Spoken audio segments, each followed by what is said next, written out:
let me say this. There's, I don't know how many, but, 100 different styles of breath work that you can do. Oh, yeah. And every style has a specific purpose behind it. Wim Hof, his stuff, there's a specific purpose for the things that he does. And this style, this practice, which is rebirthing, which is it's a breath work that's done all through the mouth. Yeah, I mean, it can be done through the nose, but in the beginning, you're in the beginning practicing of it, you're doing it through the mouth, and it's an intentional inhale at the pace of what would be a relaxed exhale. So give us an example. So so you just nice and slow breathing and would go.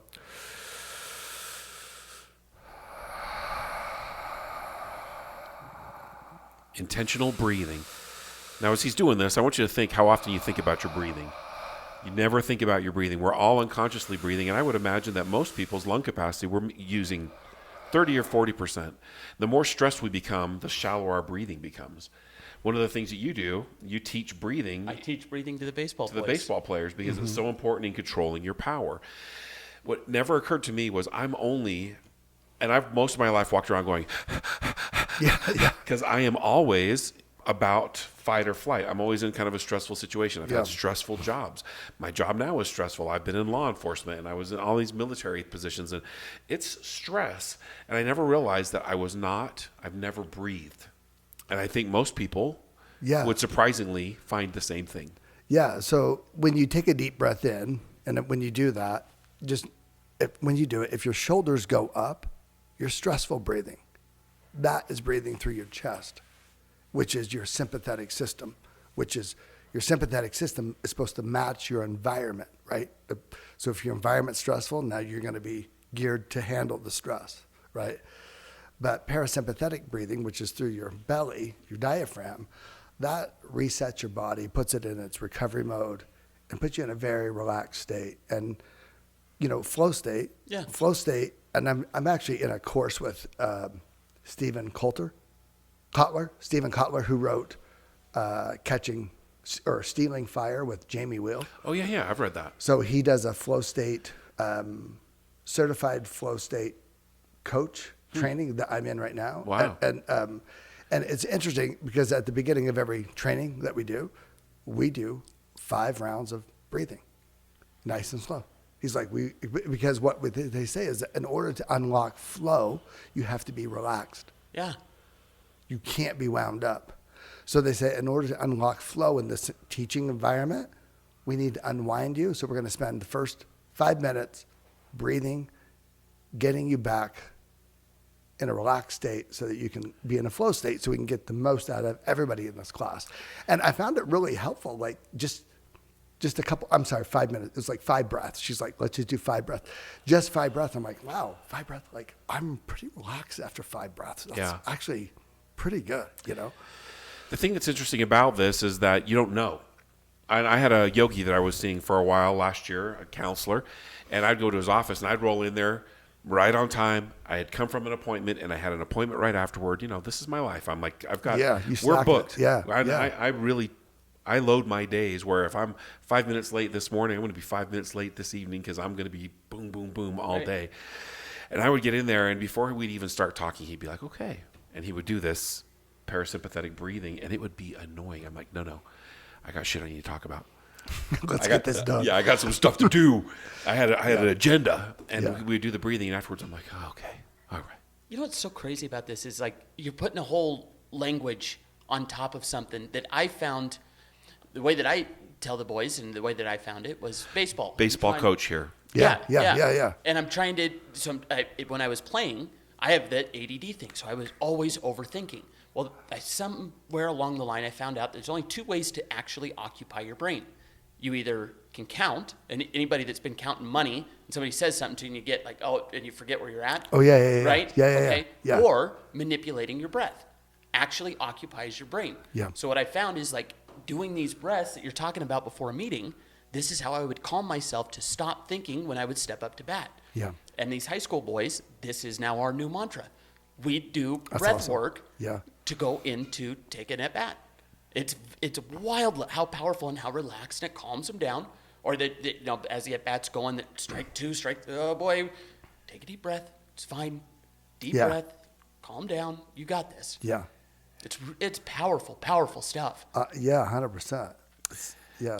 So the breath work that Louie's doing, one step further, this rebirth breathing, you're breathing pretty fast, and you, and the ones that I've done with you, you kind of lead by breathing. You're not saying in and now out and now in and now out. Yeah. You're kind of like, you're listening to his rhythm and you're following along in his breath, and your body starts to do things that you didn't think it would do. You start to almost seize up a little bit. I get nervous about it and I start moving around. I've got to I'll get over on my hands and knees and I'll stretch out, and my body will start telling me like, you're really tense here. Like the back of your legs and your lower back are tight. And so my body starts really indicating to me all of these messages that I'm too busy to hear. But when I start breathing, all of a sudden my body is like, listen to me. And I've seen people, because I'll open up my eyes. I'm a peeker, and I probably should get deeper into my own breath. But people what is that called? It's called tetany. Yeah, it's called tetany. It's a tightening of your muscles when there's a change in your pH. That it's pretty abrupt. There's a tightening that your muscles, because of the pH balance changes, that you experience. But what I've noticed is that tetany shows up in various parts of your body. Like, it's not going to show up really the same place every time. And it shows up where it needs to be healed. There's a book called Our Body Keeps the Score, and it talks about how we hold trauma, pain in our body, in certain areas of the body. It's kind of like a dashboard light of a car, is that, your shoulder might be hurting for no reason. You're like, why is my shoulder hurting? But your left shoulder has to deal with your life purpose. And you feel like you're shouldering the burden of that. And you're like, oh, and you look this up and you're like, oh, that's why my left shoulder's hurting. But it literally is that thought, right? It's that thought. And so what I've noticed is that people will experience tetany where they have pain in their life. Interesting. Does that make sense? Because that theme of that pain is located somewhere else in your body. Where you're storing it. Yeah, you're storing it. So there's a book called The Healing Question Guide by Wendy Jensen. And I came across this book 5 years ago, and I don't know how I did, but it was random. And what it does is, like, if you have a pain in your right shoulder, then you would look up right shoulder.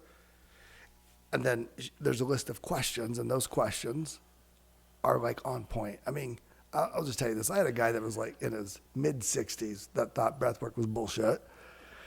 And he came and did it, and he's like, okay, let me just tell you something. The whole left side of my body was like, just feel like it's out of alignment of my right side. Somehow it was doing this. And so I opened that book, left side, and I'm like, hey, read these questions. And he looked at that and he looked at that, read those questions and goes, son of a bitch, how would she know the answer? Like, how would she know that's what I'm going through? I'm like, your body's like a dashboard light. It's like, can you tell the oil light's on? Yep. Well, the left side of your body has to deal with the feminine energy in your body. And he's like, dude, give me this book. Where do I get this book? This guy was like a skeptic, and now he's a believer. He was converted like in 5 seconds after reading. He was just like, oh my gosh. But that book, so what I notice is, Rob might come and have tetany in his elbow or in his, right knee. And then he looks up right knee. He's like, oh, yeah, that's what I've been struggling with the last couple of weeks. It's been right there. So tetany isn't just random, although, because physiologically and, chemically, you can explain why you experience tetany. It's random like magic. Yeah, you don't understand what's happening. You can say, well, it's because there's a pH change and there's less CO2 and more oxygen, so that change does this or whatever. Or there's more CO2 and less oxygen, so that change causes tetany. I'm like, yeah, but how come it was in your right finger today and last week it was in your right foot? And today, or then 2 weeks ago, you had it in your left shoulder. Interesting. You're like, I don't know. I don't know. Well, there's a message here. But you look it up and then those questions match up to their life, what they're experiencing in their life. And so it's kind of... I got to give me this book. Dude, the book is crazy. Now. Yeah, it's crazy good. The last time I did it, it was in my jaw. You feel it in your jaw? It was in my Look jaw. it up. Yeah. Huh. Well, as you're doing the breath work, in my experience, there's been a tremendous healing. And I say that because it slows me down, it centers me, it gets clarity. After I do my breath work, I can sit there for a minute, and I actually feel like I'm receiving some very clear messages, not just from my body, but from the universe is dropping in like, hey, you need to call your daughter.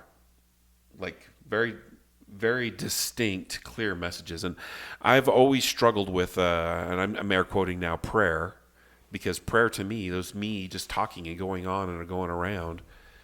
Yeah, I got to get that. I got to get me that. But in the breath work there afterward, there's just such a tremendous clarity that I can actually hear the messages that have probably been pounding on my brain for days. Like, and I'm just so busy.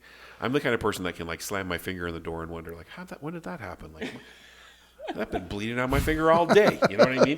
Because I'm just going, doing, and being, but I'm not ever in my body. I'm not present. Yeah. And that's the medicine that really has been good for me. Everybody else has different experiences. The first time I did it with you, I had just come back from a pretty strong spiritual experience. And I just remember like curling up and feeling incredibly whole and incredibly well. It's hard to explain well, but I felt like it's going to be okay. Like if you could imagine arms being put around you, like it's going to be all right. It's going to work out. And that kind of messaging is something that people go their whole lives to church to get. Yeah. And I was having this warm spiritual experience, and you can put labels all over it depending on your dogma and your how you were raised, but it's undeniable. And when I'm doing breath work and I go in and out of the practice, like I'll do it for periods of time, and I'm incredibly focused and centered and driven and getting things done. And then it's like taking medicine where I'm like, I got this. I don't need to do it this morning. And I'll go for 2 days and 3 days, and a week will go by and I won't do it. And I drift back into my illusions of insanity, my illusions of control, my illusion of that's perfectly said. Of significance. And they're bullshit illusions. They're all lies.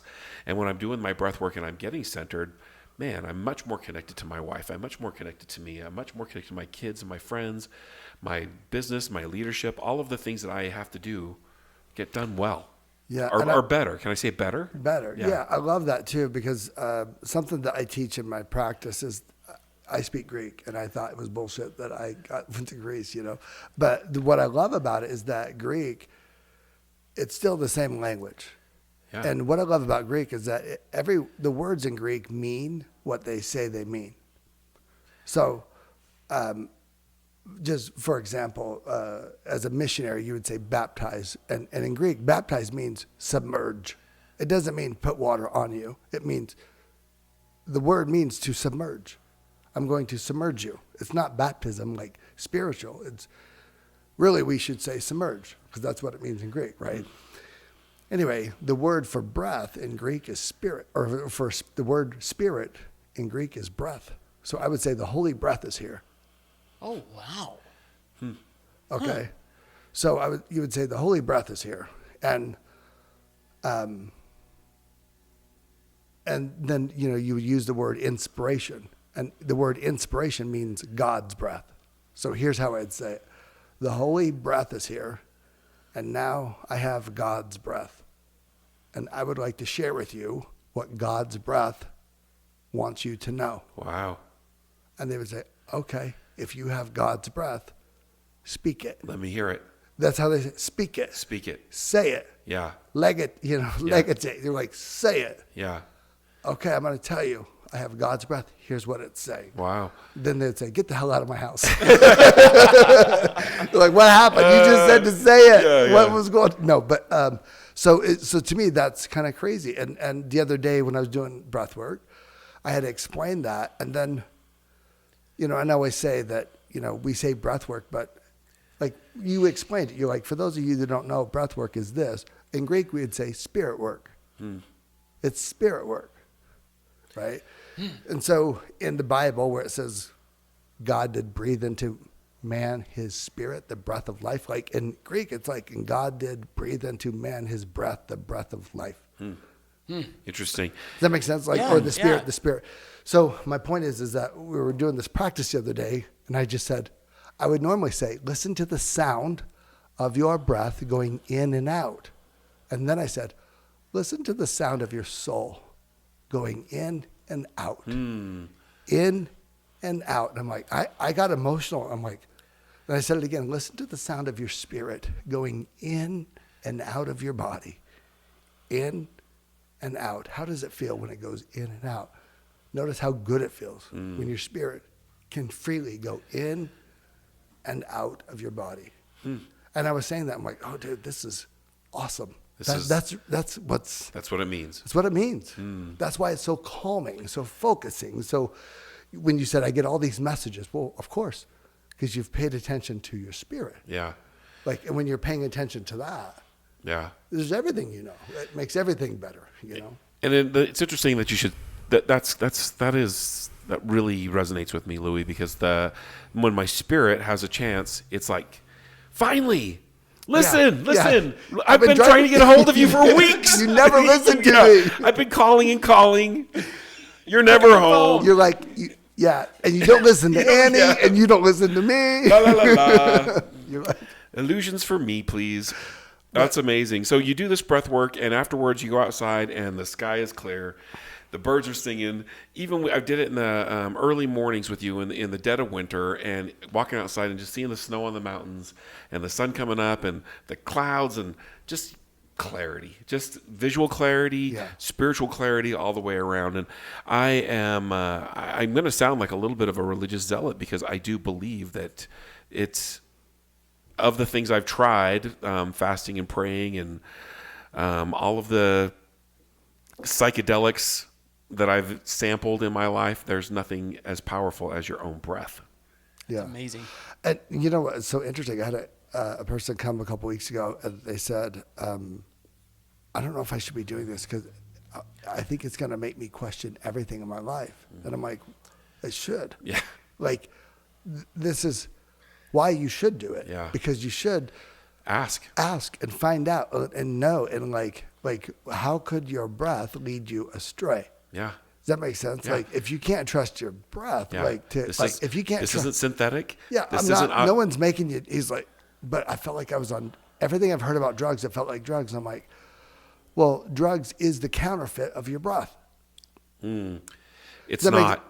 But you know what I mean? I'm going to tell you it's not. Well, I'm just the breath is its own medicine. There's nothing comparable. I'm just saying, but it's just what I mean by counterfeit. Not that it's wrong. Yeah. I'm saying, but it's just not your breath. It's just it's not. It's just not. It's Yeah. just not. It's like it's something like it, but you can't. Yeah. And it's not apples and oranges. It's apples and steak. It's completely there different. You go. Yeah. That's what I'm saying. It's the eternal. It's the truth. It's who you are. Yeah. So it's amazing. Yeah. Rob, why would somebody want to watch this podcast? Why wouldn't you? We have a good time. You're going to learn something. And by the way, it's awesome. You should click it. You should watch it. Thanks for tuning in. Subscribe right now.